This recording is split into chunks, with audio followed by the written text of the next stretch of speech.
I guess best way of describing it is I babysit the people on the forums to make sure that when they're looking at the same stuff that everybody else is saying, one person will say, oh, we're not going to get anything, and the other person is going to say, oh, we're going to get 12 feet of snow, and it's my job to, as a moderator, to look over the same things and say, okay, you're a little bit on the, what we call bitter casting scheme, you're a naysayer, so you can't be doing that. And then the other one is what we call a wish caster.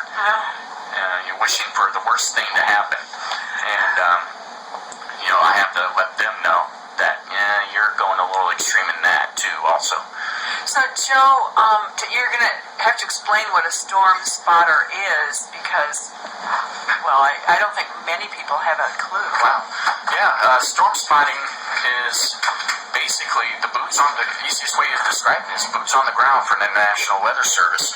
When the National Weather Service issues thunderstorm warnings for hail or wind, or tornado warnings for rotation and actual tornadoes, they do that originally through their radar. And, that's another thing that anyone can see.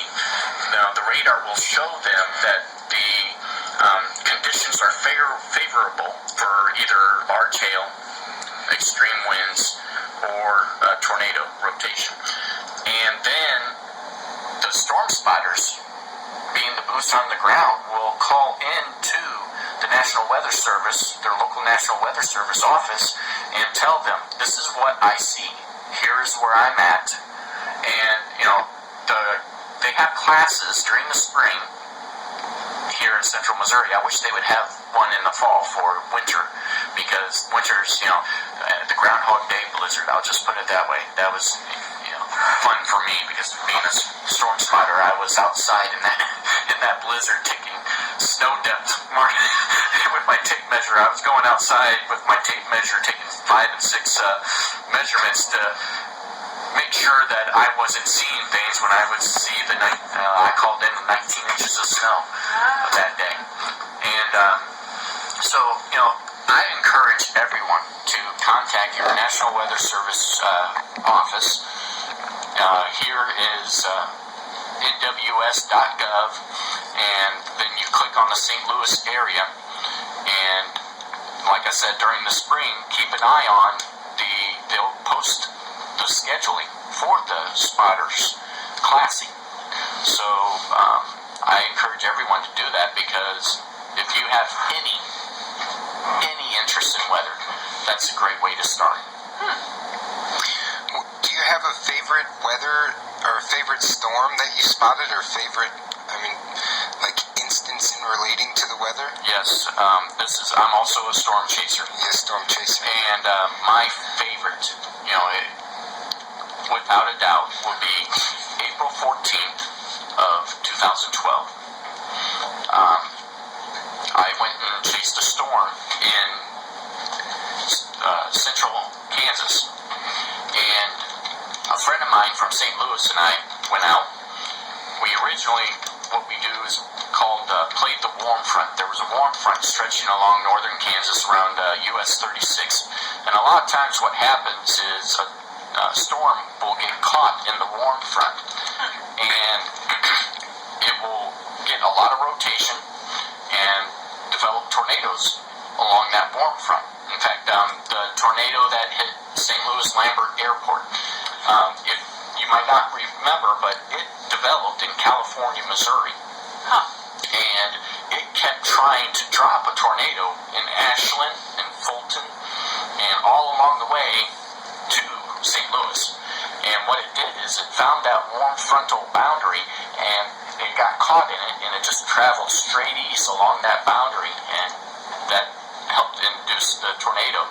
Well, unfortunately, playing the warm front wasn't working out very well, because we had a lot of junk, as we call it. Granted, we call it a different term, but I don't know. It's 7 o'clock. I might be okay, but I'm not going to try it. Yes. Family hour. Exactly, family hour.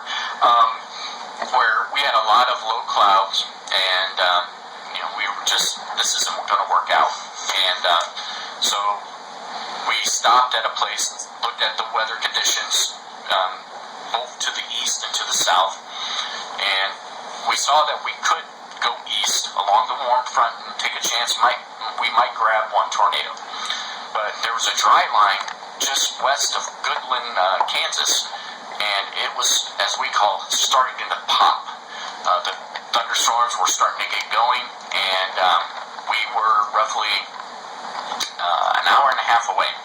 And is this universal storm chaser language? Yes. Like if you talk to a Canadian storm chaser and say it's starting to pop, they know. Yes. You say we're playing the warm. Yes. They'll know. Yes. Okay. All right. Yep. That's great. And then what happened was, all of Tom and I, my friend, were in one car, and then another storm chaser group was in another, and we all got together and said, okay, what do you think's going to happen? What do you want to do? You want to play the warm front, or do you want to head south to look at that dry line? And they kept on going back and forth. We know that the party is, and we got there just a little bit too late, south of Salina, Kansas. There was a tornado just southwest of Salina that was huge. This way to describe it, huge. Luckily for Salina, it was coming towards Salina. As it came to Salina, lit inside of Salina, Kansas, it dropped. Wow. And it's outside a small town in Solomon, Kansas. And I've got a picture of it on my Facebook. And I forgot to bring that up. I'm also the administrator, if you will, of actually more than three Facebook pages, and I also have 2 Twitter accounts. The 2 Facebook, one group is Tri-States Weather, because I grew up in central Illinois, then moved to Quincy, had family Iowa, so I combined all 3 of them as the Tri-States. The other one is Tri-States Weather. No, buffer. Oh, come on.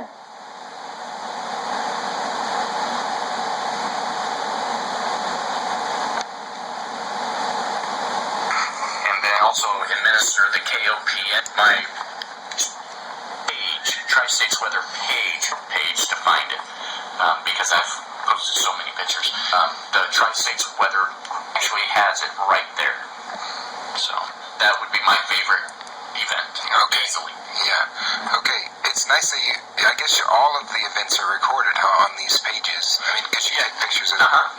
That's great. And maybe we can, maybe before you go, you can write down the address of the page, and we'll put it on our Facebook page, and people can check out your favorite weather event that you spotted. And that's another thing. Also, I'm in talks with Columbia Access Television right now to get that developed and utilize their equipment to go with me when I go storm chasing. Oh, cool. And also doing some green screen work. So I'm pumped and excited about that. Besides, I'm loving KOPN weather, doing that for y'all. And speaking of which, if you go to Roots and Blues tomorrow, remember it's at Stevens Lake. It's going to be a little bit muddy. We're going to get some rain Thursday night into Friday, and it should stop right before the first act at 5:35, but it's still going to be wet and muddy.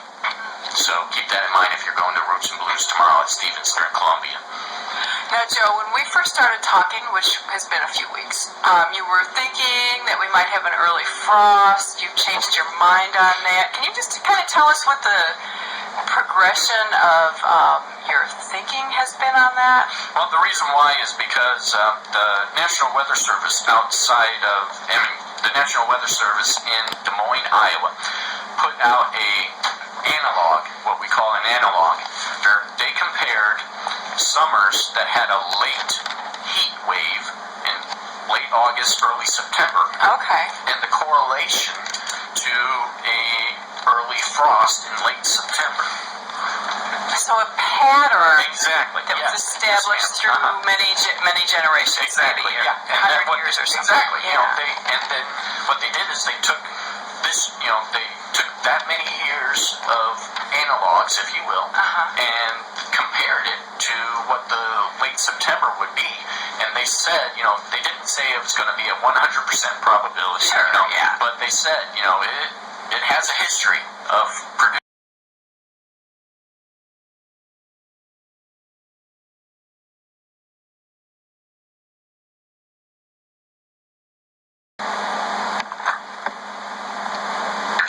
Missouri. I have two forecasting rules that I go by.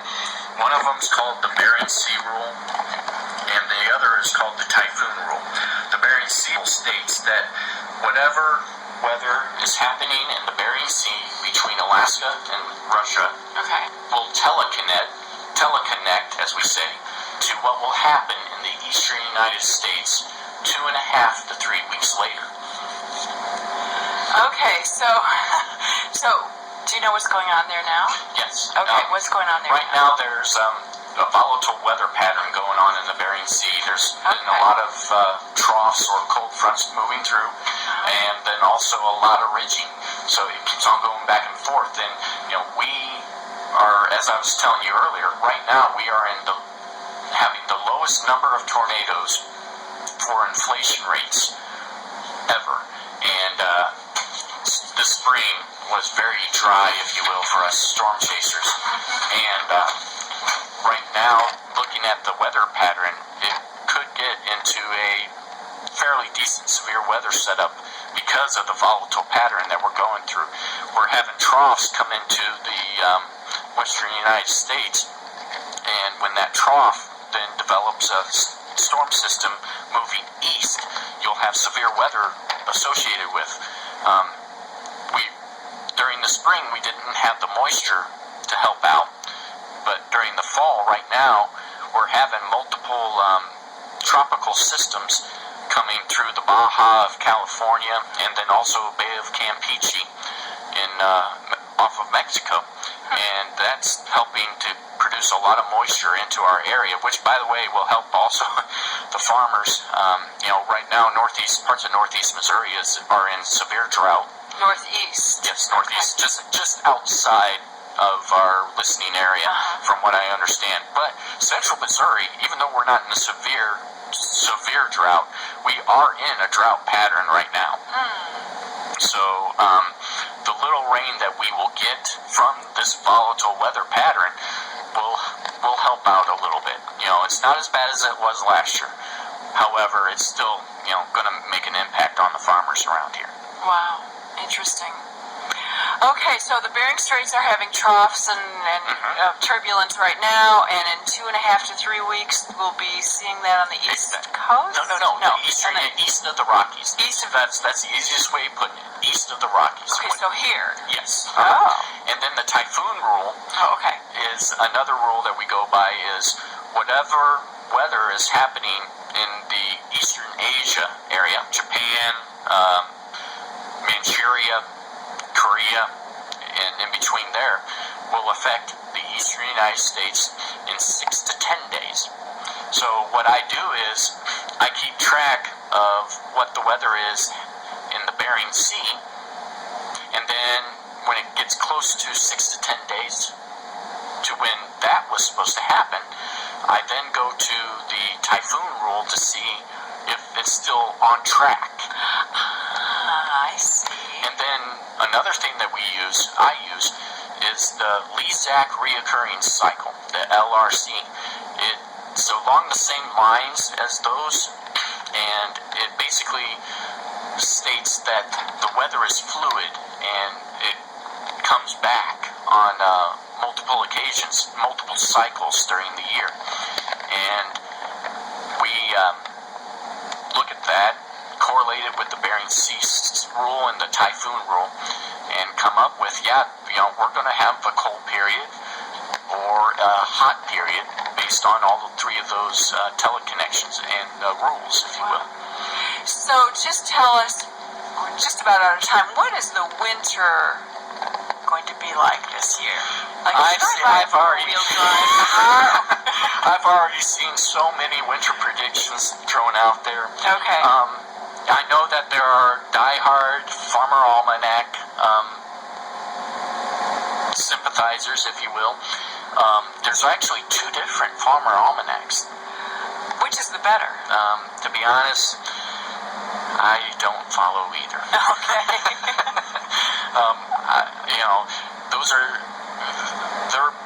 The followers, I'll put it this way, are in the same realm for me as the followers of the rodent, I'll put it that way. Phil. Oh, Phil Puskin. Yes, yeah, I can't pronounce it either. I know who you mean. Puscatoni. The guy that comes out on Groundhog Day. Yeah, exactly. Whenever I try to say Groundhog Day, all I remember is Bill Murray in that awesome movie. So, but you know that I understand. There you have some diehards, and I don't knock them, but in the same breath, I don't support them in that way too. In all realms of weather, I am a moderate. And we've already seen multiple people in the forums, for instance, and on Facebook and Twitter already come out with, I saw somebody come out with a winter weather outlook in late August, and I'm like, what in the world are you doing?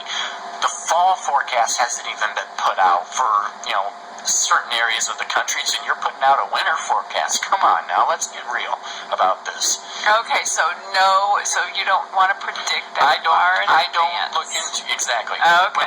The LRC, for instance, helps us determine in late October into mid-November. That helps us determine what the winter's going to be like. Oh. And when that time comes, I'll be happy to come back. Okay. And let you know what we come up with the LRC. And if it's any indication, the LRC for this area was 1 degree within the prediction for how cool this summer was going to be. Interesting. So if that gives you any outlook on how accurate we can, there were areas of the country that the LRC didn't score points on. But for our area, we were only 1 degree off for the summer. Yeah. Okay, so we'll have you back when it's time. Yes, sir. To make the prediction. Looking forward to it. And thanks so much for coming on. Again, we're talking to Joe Renken, the KOPN weather guy. We have to do some business. We'll hear a waltz, and then we'll be back with Adrienne Stolwick. Yes, she's nodding. Yes, she's at the door going, let me in.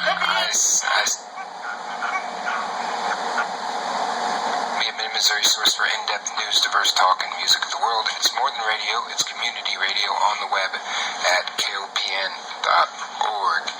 And this program is brought to you by listener support and a donation from Columbia's PBS channel, KMOS TV6.